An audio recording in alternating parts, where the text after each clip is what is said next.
Just learn on YouTube channel. Before watching this video, please subscribe this channel. Just learn on which will receive all new videos notification. Hello students, how are you?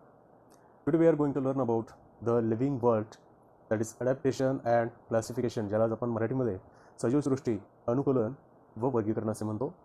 तर let's recall in what different way is the diversity in living things scene. म्हणजेच बघा, सजीवामधील विविधता कोणकोणत्या बाबीमुळे लक्षात येते, पाहायचं आपल्याला कोणकोणत्या बाबीमुळे विविधता लक्षात येते. So a great variety of plant is found on the earth.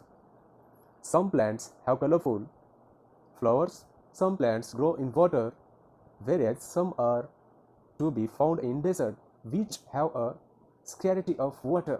म्हणजेच काय, तर पृथ्वीवर अनेक प्रकारचे वनस्पती आहेत. काही वनस्पती ह्या विविध रंगी फुले आहेत, काही वनस्पतींना आपण पाहतो जे पाण्यात आढळतात, तर काही पाण्याचे दुर्भिक्ष असलेल्या वाळवंटी प्रदेशात आढळतात. Some plants are found only in snowy region and some plants cannot be seen without a microscope, whereas some are huge in size. तर पहा, some plants, that is काही वनस्पती सूक्ष्मदर्शी यंत्राशिवाय आपल्याला दिसत नाहीत, तर काही प्रचंड मोठ्या आकाराचे आहेत. काही वनस्पती ह्या बर्फाळ प्रदेशात आढळतात. That is why some are unicellular, others multicellular. त्याचबरोबर वनस्पतीसारखीच प्राण्यामध्ये सुद्धा विविधता आहे. त्यात काही एकपेशीय युनिसेल्युलर, तर काही बहुपेशीय ज्याला मल्टीसेल्युलर असे म्हणतो आपण. Some are vertebrates whereas others are invertebrates.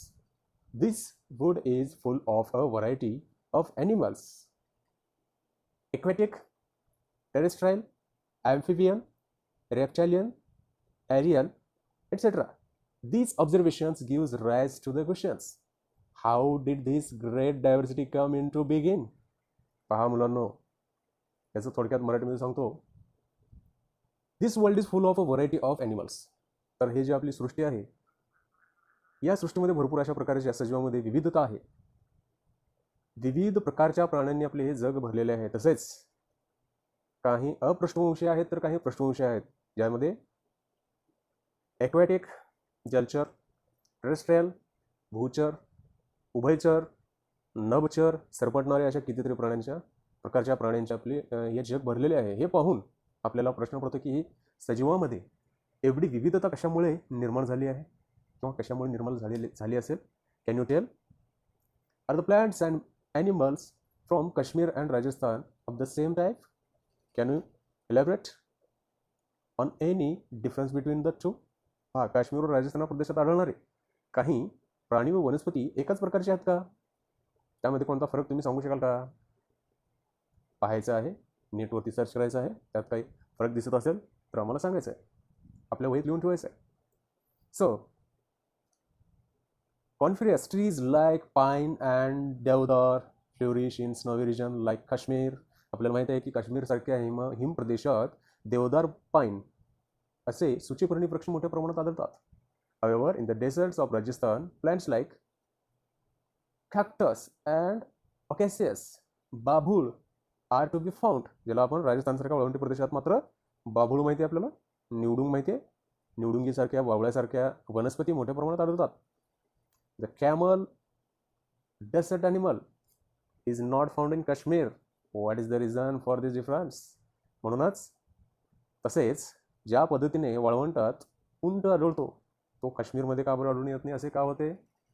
That is adaptation, अनुकूलन.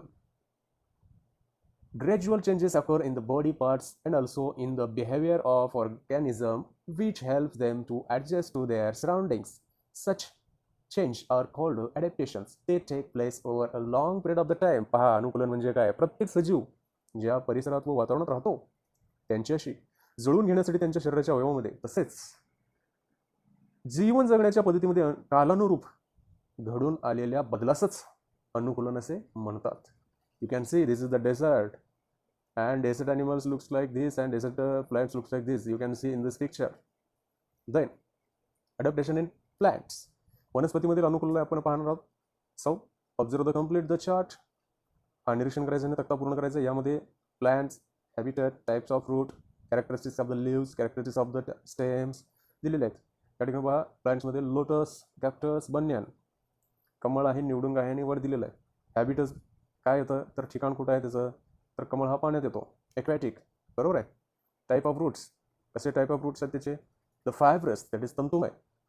कॅरेक्टरिस्टिक्स ऑफ द लिव्स, त्या पानांची विशेषता काय आहे, that is large and round with wax layer. Wax layer म्हणजे मिणचट असलेला थर, त्याच्यावरती पाणी साचू शकत नाही, त्याला आपण वॅक्सी लेअर असे म्हणतो. Large and round with waxy layer म्हणजे गोलाकार पसरट मोठी मिणचट थर, अशी त्याची पानाची वैशिष्ट्ये आहेत. Then characteristics of the stem, त्याच्या पुढेची विशेषता काय, हॅलो अँड फ्लेक्झिबल, जाडसर आणि कंद अशा प्रकारचं. तसेच कॉक्टस पाहायचं तुम्हाला, त्याचं habitats, type of roots, characteristics of leaves, characteristics of the stems, तसंच बन्यान ट्री याचं सुद्धा आपल्याला या ठिकाणी लिहायचं आहे. त्यानंतर ॲडॉप्टेशन इन एक्वेटिक प्लांट्स, तर जलीय वनस्पतीमधील अनुकूलन या ठिकाणी आपण पाहणार आहोत. पहा, ॲडॉप्टेशन in aquatic plants, visit various water bodies such as a river, brook, pond, lake in your surroundings. What differences do you observe between terrestrial and the aquatic plants? म्हणजे तू बघा तर तुमच्या परिसरातील surroundings, in your surroundings, reverse नदी, brooks ओढे, Pond's तलाव, लेक that is सरोवर, अशा जलाशयांना भेट द्यायचा आहे आणि जमिनीवर व पाण्यातील वनस्पतीमध्ये काय फरक जाणवतो हे तुम्हाला पाहायचं आहे. Then some of the aquatic plants are firmly rooted in the soil at the bottom of the water bodies. जलाशयामध्ये असणाऱ्या वनस्पतीपैकी काही वनस्पतीची मुळे या तळातील मातीशी घट्ट रुजलेली असतात. माहिती आहे, ज्या तळातील माती आहे ना त्यामध्ये घट्ट रुजलेले असतात. Their stems are submerged while leaves and flowers float on the surface. त्याची खोडे पाण्यात बुडालेली, तर पाने, फुले पाण्यावर तरंगत असतात. Their roots are not anchored in the soil. काही वनस्पती तर मुळासहित पाण्यावर तरंगतात. पहा, the surface of the leaves and the stems of the many aquatic plants are covered with the waxy layer. तर पाण्याच्या तळाशी पाहिले की तेथील काही वनस्पती आपल्याला असे दिसून येतात की कमळ, जलपर्णी अशा वनस्पतीचे देठ मऊ, पोकळ, लवचिक असतात आणि ते मुळासहित पाण्यावर तरंगतात. So these shapes helps them to withstand fast current of water. Air spaces in stems and petioles of aquatic plants are useful for floating in the water. म्हणजेच बघा या ठिकाणी काय सांगितलेलं आहे, तर बऱ्याच जलीय वनस्पतींचे पानं असतील, खोडे असतील, या अवयवांवर मिणचट पदार्थाचा पातळ थर असतो. मिणचट पदार्थ मेणासारखा असतो, ज्याला आपण वॅक्सी लेअर म्हणतो. त्याचा थर असल्यामुळे ते काही पाण्यात बुडू शकत नाही, पाणी त्याला स्पर्श करू शकत नाही. काही वनस्पतींची पाने अरुंद असतात, पाहू शकता तुम्ही. ते अरुंद पाने कसे असतात त्या ठिकाणी दाखवलेले आहेत. यू कॅन सी अरुंद पाण्यातील वनस्पती ॲडॉप्टेशन. तर रिबिनीसारखे सुद्धा पातळ असतात. पहा, रिबिनीसारखे पातळ असलेले या ठिकाणी दाखवलेले आहेत. तसेच त्यामुळे या वनस्पती पाण्याचा वेगाने प्रवाह सहन करू शकतात. खोड व पानाचे देठ जे असतात यामध्ये असलेल्या हवेच्या पोकळ्या वनस्पतींना पाण्यावर तरंगण्यासाठी उपयोगी पडतात. पाहू शकता पाण्यावर तरंगणारे ॲक्वेटिक प्लॅंट्स. वॅक्सी लेअर असले की पाण्याचा जो थेंब आहे बिलकुल त्या पानावरती राहू शकत नाही. पाण्याचा थेंब तो पाण्यावरून घसरून, वॅक्सी लेअर असल्यामुळे घसरून तो पडतो आतमध्ये. तसेच पुढे आपण पाहूयात लोटस स्टक्स. पहा, छिद्रे आहे त्याला. So use your brain power. जरा डोके चालवायचं आपल्याला. Question 1, why does water trickle off lotus leaf. अळू कमलाच्या पानांच्या पृष्ठभागावरून पाणी का ओघळून जाते हे तुम्हाला डोके चालवून सांगायचे आहे. Number 2, why don't the leaves of these plants rot in water. म्हणजेच काय सांगितलेलं आहे की या वनस्पतीची पाने पाने जे आहेत ते पाण्यामुळे सोडून का जात नाहीत. Why don't the leaves of these plants rot in water तुम्हाला लिहायचं आहे ते. Number 3, why are their roots short and fibrous. या वनस्पतीची मुळे आकाराने लहान व तंतुमय का असतात हे सुद्धा तुम्हाला लिहायचं आहे. थोडं डोकं चालवायचं आहे. पुढे पाहूयात आपण ॲडॉप्टेशन इन द डेझर्ट प्लांट. आता वाळवंटी प्रदेशातील वनस्पतीची अनुकूलता कशा प्रकारे आहे ते पाहूयात. So take 2 potted plants, one on cactus and the other a leafy plant. Tie plastic bags loosely around the leaves of these plants and keep them in sunlight from early in the morning. In the afternoon, brings those pots into the classroom and observe them. म्हणजे तुम्हाला काय करायचं आहे की एक निवडुंगाची व एक भरपूर पाणी असणारी वनस्पती अशा 2 कुंड्या घ्या आणि दोन्ही कुंड्यामधील वनस्पतींच्या पानाभोवती प्लास्टिकच्या पिशव्या काय करायच्यात आपल्याला सैलसर बांधून त्याच्या कुंड्या सगळ्यापासून उन्हात ठेवायच्या आहेत. दुपारी त्या कुंड्या वर्गात आणून त्यांचं निरीक्षण करायचं आहे. तर तुम्हाला काय दिसेल, hang the some quantities of the water collection in both bags. दोन्ही पिशव्यातील पाण्याचे प्रमाण सारखे दिसते का हे थोडं पाहून पाहायचं तुम्हाला. Desert plants are either leafless or their leaves are like small needles or have been modified into thorn.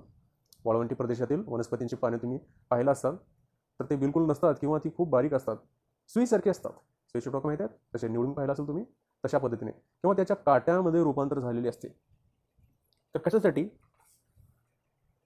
The stem stores water and foods and food and is therefore fleshy. म्हणजेच या रचनेमुळे त्यांच्या शरीरातील अगदी कमी पाणी वाफेच्या रूपात बाहेर टाकले जाते. खोड हे पाणी व अन्न साठवून ठेवते, त्यामुळे हे मांसल बनलेले आहे. त्यासाठी तर खोड आणि त्यांची पानं हे खूप पाणी आणि अन्न साठवून ठेवते, त्यामुळे ते मांसल बनले आहे, ज्याला आपण काय म्हणतो, fleshy. The stems are green as they perform photosynthesis in the absence of leaves. त्याच पद्धतीने पानाच्या अभावामुळे खोडांना प्रकाश संश्लेषण करावे लागते, म्हणून ती हिरवी असतात. तसेच the roots penetrate deep into the soil and some root spreads away into the soil in search of water. There is a thick layer of the waxy substance in the stems of these plants too. म्हणजेच काय, या वनस्पतींच्या मुळे पाण्याच्या शोधात जमीन खूप खोलवर जातात. या जमिनीमध्ये खूप खोलवर जातात त्या मुळे, आणि त्यामुळे जमिनीत खूप खोलवर गेल्यामुळे या वनस्पतींच्या खोडावर देखील मेणसट पदार्थाचा जाड थर असतो. आणि मुळं काय करत असतात, अत्यंत वाळवंटामध्ये खूप खोलमध्ये पाणी असतो, त्यामुळे ते सुद्धा खूप खोलमध्ये जातात आणि पाण्याचा पुरवठा करत असतात. नाव adaptation in plants of the snowy region. आता पाहूयात की हिमप्रदेशातील वनस्पतीमधील काही अनुकूलन आपण पाहूयात. हिमप्रदेश म्हणजे बर्फाळ भाग. So in what way are sloping branches useful to plants in the snowy region. आता हिमप्रदेशातील वनस्पतीच्या उतरत्या फांद्यांना किंवा फांद्यांचा त्यांना काय उपयोग होतो हे तुम्हाला पाहायचं आहे. त्यांचा आकार पाहून पाहायचा आहे. शक्यतो असं पाहिल्यानंतर असं दिसून येईल की वर असलेला बर्फ जो आहे तो त्याच्यावरती टिकू नये, घसरून खाली पडावे म्हणून. So plants of snowy region mainly include conifers like deodar and pine. म्हणजेच हिमप्रदेशातील वनस्पतीमध्ये प्रामुख्याने देवदार, पाईन अशा सूचीपर्णी वृक्षांचा समावेश होतो. कॉनिफर्स, त्याला सूचीपर्णी असे म्हणतो आपण. These trees are conical in shape due to their sloping branches. त्यांचा आकार शंकूसारखा असतो, फांद्यांची रचना उतरती असते म्हणूनच. In the heavy snowfall and extreme cold in this region, their conical shapes prevents the snow from accumulating on the trees, and the thick bark helps the tree to withstand the cold. शंकूच्या आकारामुळे या वनस्पतीवर बर्फ साचून राहत नाही, आणि तसेच त्यांच्या जाड सालीमुळे त्या थंडीत तग धरू शकतात. दॅट इज पुढचा जो भाग आहे, adaptation in the plants of the forest region. तर जंगली प्रदेशातील वनस्पतीमध्ये अनुकूलता आपण पाहूयात. म्हणजे जंगल पाहू शकता तुम्ही, या ठिकाणी खूप मोठे झाडं आहेत, वृक्ष आहेत. आणि जंगल कसा असतो पहा, 1.6 हा जंगलाचा भाग आहे. खूप मोठे वृक्ष या ठिकाणी असतात, खूप दाट झाडी असते. You can look for this, then let's go for it. Variety of the plants, trees, shrubs and herbs are found in forest. आपल्याला माहिती आहे की या प्रदेशात वृक्ष, झुडूप, रोपटे असे विविध प्रकार आढळतात. दिस plants complete amongst देमसेल्व्ह for sunlight. सूर्यप्रकाश मिळवण्यासाठी या सर्व वनस्पतीमध्ये एक प्रकारची स्पर्धाच लागलेली असते की मी सर्वप्रथम सूर्यप्रकाश घेऊ. या नादामध्ये ते इतके प्रचंड त्यांची हाईट वाढलेली असते, तिथे जणू काही स्पर्धाच असते उंची वाढायची.